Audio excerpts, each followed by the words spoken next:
Welcome everyone to History Gone Wilder, part of Have History Will Travel. I'm your host, the Wilder historian, Dr. Lucas Wilder, and last time Burnside left the Army to invent a rifle, and when the Civil War broke out, he joined the fight for the Union and planned for an invasion of North Carolina.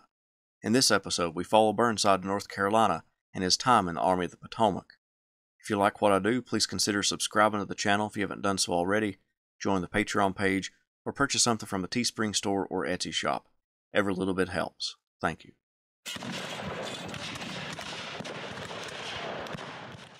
On January 8, 1862, the last of Ambrose Burnside's troops boarded an empty vessel destined for North Carolina. Burnside himself sailed on the George Peabody, one of the heavier steamers in the squadron, but he wouldn't stay there long. When bad weather seemed on the horizon, soldiers began to question the integrity of their ships. To inspire confidence, Burnside took up residence on the propeller-driven gunboat called Pickett, the smallest and most vulnerable craft within his command. By the 10th of January, they were at Fort Monroe, where the soldiers could see Confederate flags flying from Hampton Roads.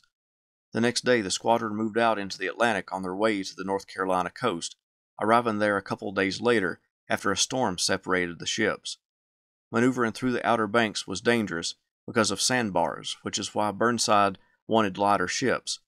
The ship, the City of New York, ran aground on a bar, and its occupants had to be rescued. The other vessels, especially the steamers, had a difficult time, but as one of Burnside's biographers put it, Yankee ingenuity was all Burnside could rely upon. But in the end it triumphed. Burnside unloaded most of the troops and supplies from the biggest transports, lighted them ashore, then directed the ships to steam deliberately aground in the swash, against the outgoing tide. Boat crews carried the anchors to their full extension, so the vessels held fast while the strong channel current washed the sand from beneath their hulls. When this natural action had cleared a short passage, the engineers raised steam again and plowed deeper into the sand. Oarsmen dragged the anchors ahead once more, repeating the process until each vessel surmounted the bar. Burnside got a message to his superior George McClellan and President Abraham Lincoln by way of a civilian observer. The observer spoke to Lincoln about the expedition, highlighting every obstacle Burnside overcame. Lincoln was getting distraught as the man told him the story, and at the end the president said that it has been a failure and Burnside must be recalled. The observer said no, that Burnside was progressing well despite the impediments. The president's expression brightened, and he encouraged the expedition. In a letter to McClellan, Burnside wrote, "I have never undertaken a work that has presented so many obstacles." And when a newspaper asked him for the names of the contractors who misrepresented the drafts of their transports, he stated, "It's all my fault. I should have satisfied myself with my own eyes and hands that the vessels were as represented. I had no business to trust any man in such a matter." Getting over the bars was difficult, but once through them, Burnside's men and ships were running out of water. One of the steamers could produce 3,000 gallons a day, but it tasted brackish, and it wasn't enough to supply the nearly 20,000 soldiers and sailors. Before leaving Maryland, Burnside organized a series of ships to arrive every day with water, but by January 26th, none had arrived. As his men lay thirsty, Burnside turned his binoculars to the horizon and saw storm clouds coming. The heavy rain gave the men the needed water until the ships arrived with the nourishment. With a steady supply of water and most of his ships in the Sound, Burnside steamed northward to Roanoke Island, the site of a Confederate garrison, drastically undermanned. 7 Confederate ships stood in Burnside's way of the island. The battle began on February 7th, with Union ships capturing, sinking, or forcing the Confederate crews to scuttle all but 2 of the enemy ships. Burnside had sent his infantry ashore at Ashby Harbor. The next morning, Burnside's infantry maneuvered up the island road to the fortifications. The Union infantry overlapped the Confederate works and poured volleys into the rebels. Burnside's troops got into the rear of the fort, which sent the rebel garrison running. Burnside organized the pursuit of the retreating enemy. Taking a handful of men, Burnside attacked Fort Bartow and captured it. The fort had been abandoned by the Confederate garrison, and Burnside rounded up a few more prisoners. Altogether, he had captured 2,500 men, and for a few days Burnside was the nation's hero. For many months, very little activity occurred, so Burnside's expedition was the bright spot for the Union until a few days later, when Ulysses S. Grant captured Fort Donelson. While on Roanoke Island, Burnside sent small raiding parties throughout the North Carolina coast, subduing squads of Confederates and foraging for needed supplies. Burnside did this to keep the men occupied and to keep them in fighting shape. Some of the men hadn't been under fire, so this gave them a little experience. Soon Burnside would launch the next phase of the expedition, the capture of Newburn. 7 Confederate-held forts guarded the river entrance to the town. Burnside concluded that the infantry would disembark below the forts and the gunboats would aid in the assistance of the capture of the fort. To communicate with the ships, Burnside and the commander of the vessels came up with a signal of rockets. 1 rocket signaled that Burnside's troops were on the move. 2 rockets signaled that they were about to advance on the enemy. 3 rockets let the gunboats know their rounds were falling short, and 4 rockets indicated they were overshooting. That way the infantry and the naval element of the attack wouldn't interfere with the other, but more so that the gunboats wouldn't hit the massed infantry. On the morning of March 11th, the squadron with the infantry moved toward Newburn. On March 13th, the infantry went ashore at Slocum's Creek, and the gunboats maneuvered up the Neuse River. Burnside stood in the horrible mud of the landing and encouraged the men to keep all their supplies and not get rid of anything, even if they deemed it in excess. It was a common practice for soldiers to get rid of anything that they thought they might not need. Burnside knew this and made sure his men knew that resupply wouldn't come until Newburn was taken or if they had to retreat. The first few entrenchments were evacuated by Confederate defenders at the side of the Union fleet, so Burnside's first big test was Fort Thompson. On March 14th, Burnside's men attacked the fort with the screaming shells from the gunboats cutting through the air. The shells were more psychological warfare against the Confederates because a horrible fog prevented the ships from seeing their targets. Burnside and his staff sat on their horses under some trees. When a stray shell hit one of the trees, a branch fell on the officers. No one was hurt, and it got a laugh from the rank and file around them. Burnside's style of conducting battle was to let the officers on the front lines make the decisions for themselves that fit the overall plan. He remained behind the lines, sending reinforcements where needed and answering any questions that officers may have. The assault on Fort Thompson was difficult, but the division of Blue Infantry overwhelmed the rebel defenders and captured the fort. However, the rocket signals agreed upon at the beginning of the invasion didn't involve a signal to cease fire. Blue soldiers swarmed over Fort Thompson, but the gunboats still sent shells into the fortifications. A brave color guard climbed the ramparts and waved the stars and stripes until the gun crews saw the banners and stopped shelling. With the fort captured, Burnside rode to organize his men and prepare them for the next movements. His horse pranced in front of the 24th Massachusetts, a regiment who didn't get to take part in the Battle of Roanoke Island. Burnside yelled out at them, "Well, boys, I gave you something to do this time, didn't I?" The men gave a loud cheer to their commander in response. The retreating Confederates burned all that they couldn't take with them as they went through the town of Newburn. As one of Burnside's biographers put it, except that General Branch, the Confederate commander, managed to escape with the greater part of his command in whatever state of rout and demoralization, Burnside had earned another complete victory. True, he had fielded twice as many troops as his opponent, but the contemporary wisdom called for nearly that proportion to carry fortified works. He had not only gained his objective, but had inflicted heavier casualties in the process.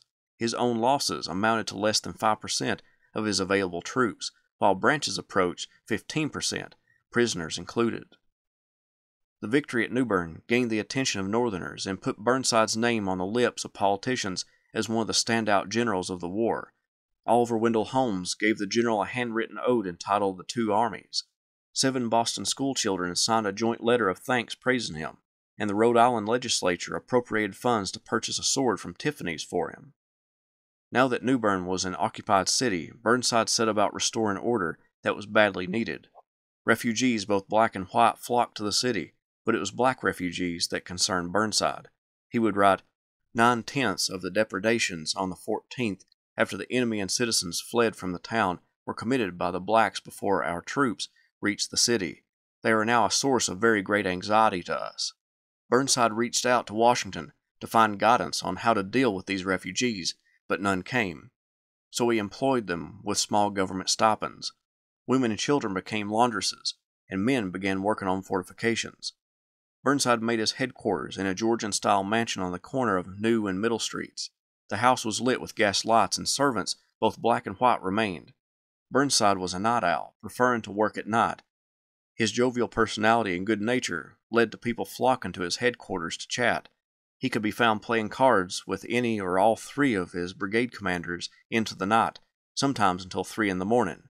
Bands played concerts, and Burnside's secretary, Mr. Larned, introduced a composition called Burnside's Grand March. The general sent a copy to his wife, who hated music because she suffered through music lessons.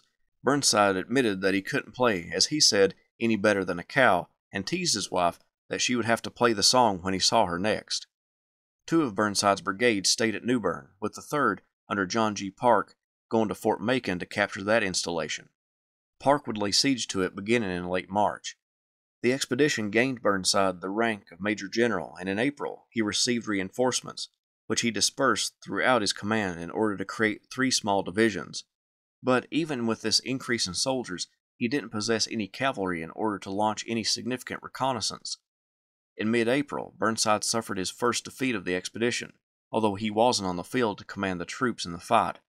He sent a few regiments under one of his brigade commanders, Jesse Reno, to attack South Mills, the southern terminus of the Dismal Swamp Canal, and destroy one of its locks. Reno was defeated and forced to retire. Anxious to learn the progress of Parke's siege of Fort Macon, Burnside and his staff, aboard the Alice Price, sailed for the siege lines. Before they arrived, they spotted a ship sailing away and ordered it to halt. It didn't slow down, even when the Alice Price sidled up to it. Burnside unholstered his revolver and shot across the bow. The ship came to a halt. It was owned by some locals, and 2 crew members came aboard the Alice Price to speak with Burnside. The crew told Burnside all the information they knew about the Confederate movements, and in an extremely friendly manner shook his hand. Burnside then landed near Parke's siege lines and asked for the fort's surrender. When it was turned down, Burnside authorized Parke to shell it. Parke assembled 2 batteries of mortars and a battery of 30-pound rifles, and at 5:40 a.m. on April 25th, the bombardment began. 11 hours later, Burnside saw a white flag appear over the fort.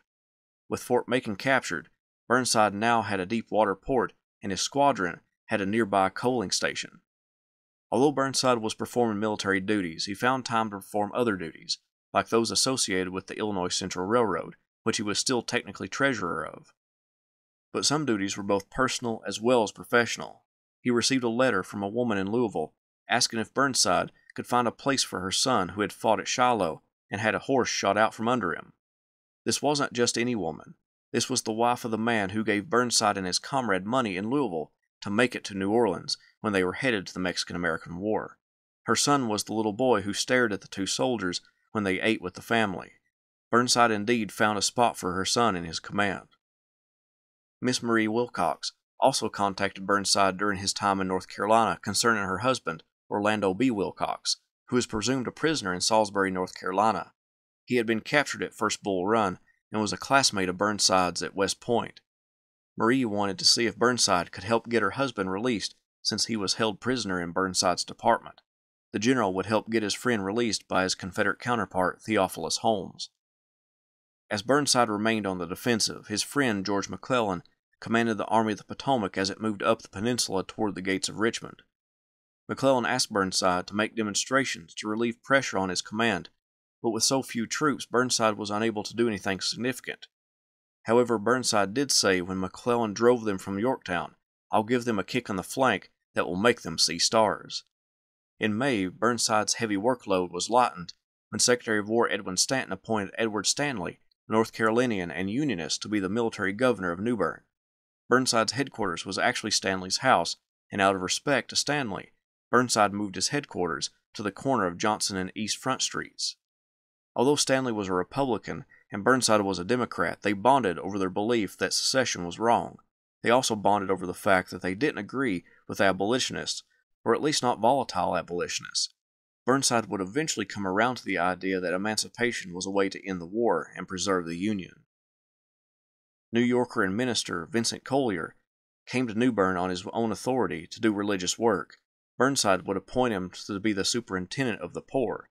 Because most of the poor were black and Collier was an abolitionist, Collier began a kind of early Freedmen's Bureau for African American residents of Newburn. He built a school for them and employed a runaway black woman in his home. When it was discovered that the woman was the slave of Stanley's friend, Stanley ordered Collier to return the man's property.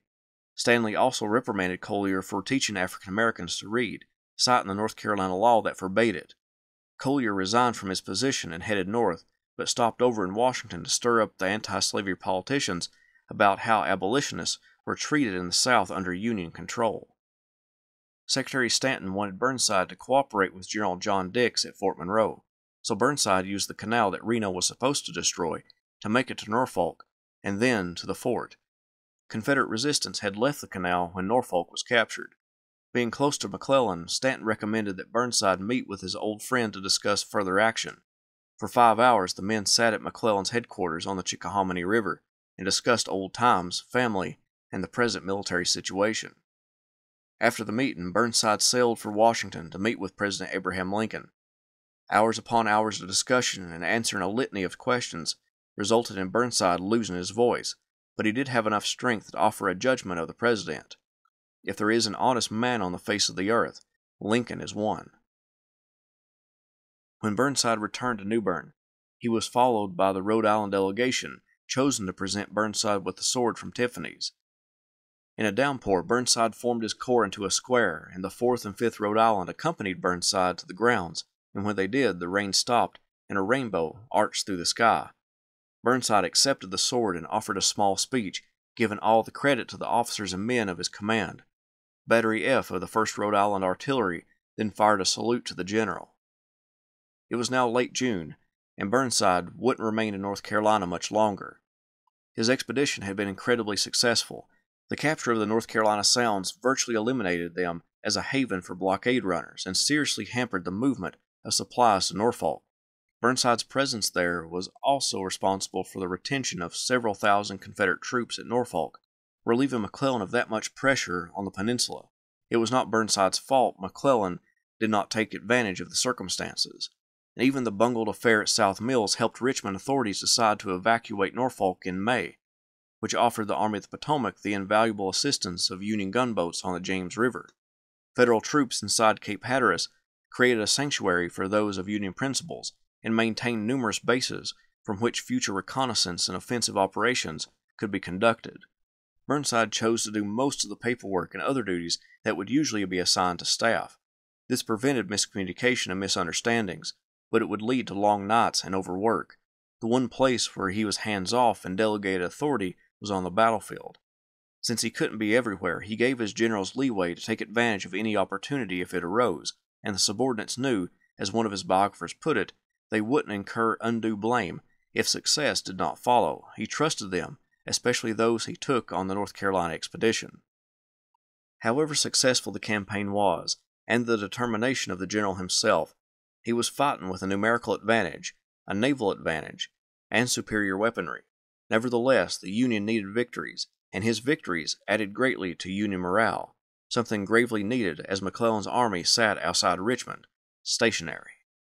The War Department summoned Burnside to McClellan's aid, and Burnside put around 8,000 men on boats destined for Fort Monroe at the end of the peninsula in Virginia. When he arrived, he found that McClellan had been backed down the peninsula by Robert E. Lee's army. Burnside's troops remained at the fort while he and his staff journeyed to Washington, then Baltimore, then New York. Along the way, he was introduced to Henry Halleck, the new general-in-chief, brought from the West.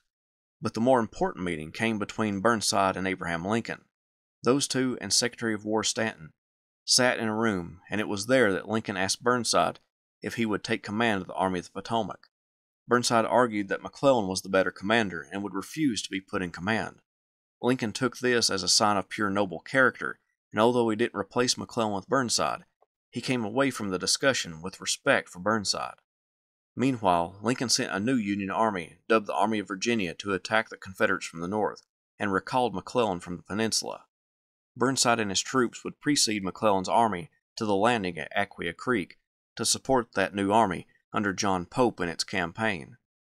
While Burnside's command was at Fort Monroe, 2 new brigades joined him, those under Isaac Stevens. Burnside acted as a conduit, funneling troops from Aquia Creek to Pope's army, including a large segment of his own force.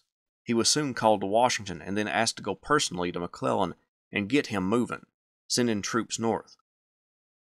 Burnside did as he was told and went to the peninsula and was relieved to find that McClellan's army was finally on the move. Bad blood was already forming between McClellan and Pope.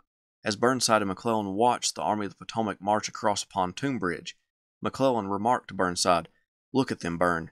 Did you ever see finer men?" Oh, I want to see those men beside of Pope's. With McClellan's force on the march, Burnside came back to Aquia Creek and began to send Pope reinforcements as they came off the transports. He basically didn't have a command, but held authority over those men disembarking and giving them their marching orders. It was mid-August, and Pope's army had suffered a defeat at Cedar Mountain, and Pope's communications had been severed by Stonewall Jackson a little later. Fitzjohn Porter, a corps commander in the Union Army and friend to McClellan, began sending reports from the front with disparaging messages about Pope. Burnside was the conduit through much of the communication to Washington, and when he and his acting chief of staff, John G. Parke, got these messages, they were concerned about whether to or how to send them to Washington. Both agreed that they couldn't alter the communications, and to not send them would be going against military protocol, so they sent them, and Lincoln received the disparaging remarks about Pope. When Pope was defeated at the Second Battle of Bull Run, what was left of the Army of the Potomac moved back toward Washington and Aquia Creek. Pope's army moved to Fairfax Courthouse. McClellan took command of the troops as they defended Washington. Soon the War Department found that the Confederate Army in Northern Virginia was crossing the Potomac and invading Maryland. Lincoln called Burnside to his office and once again wanted Burnside to lead the Army of the Potomac to combat the invading rebels. Once again Burnside declined, saying that he couldn't manage that large of an army, and recommended McClellan. In conversation with Burnside, McClellan, sensing he would be put back in command, suggested to Burnside that he may refuse to take command until both Stanton and Halleck agreed to resign, but Burnside convinced him to refrain from such an act when the country needed him. McClellan would divide his army into 3 wings and name his friend Burnside as commander of the right wing, including the 1st Corps under the command of Joseph Hooker and his own 9th Corps under the command of Jesse Reno. The 9th Corps contained 3 divisions when Burnside left Fort Monroe. It would gain another division, though, the Kanawha Division, made up of troops who had previously operated in what would become West Virginia. It was led by Jacob D. Cox. Cox remembered his first meeting with Burnside. His large, fine eyes, his winning smile, and cordial manners bespoke a frank, sincere, and honorable character, and these indications were never belied by a more intimate acquaintance. The friendship then begun lasted as long as he lived. Before leaving Washington, Burnside's commanders met together because they had known each other from West Point. Among them were Jesse Reno, John G. Parke, and Orlando B. Wilcox, all of whom had been in Burnside's class at the academy. Samuel Sturgis, commanding one of the divisions, attended the academy at the same time as Burnside and the others, and Eliakim Scammon, a veteran of the Mexican-American War, had taught all of those former cadets ethics and English grammar at West Point. However, the meeting was short. McClellan ordered the Army west to confront Robert E. Lee. They began moving on September 7, 1862.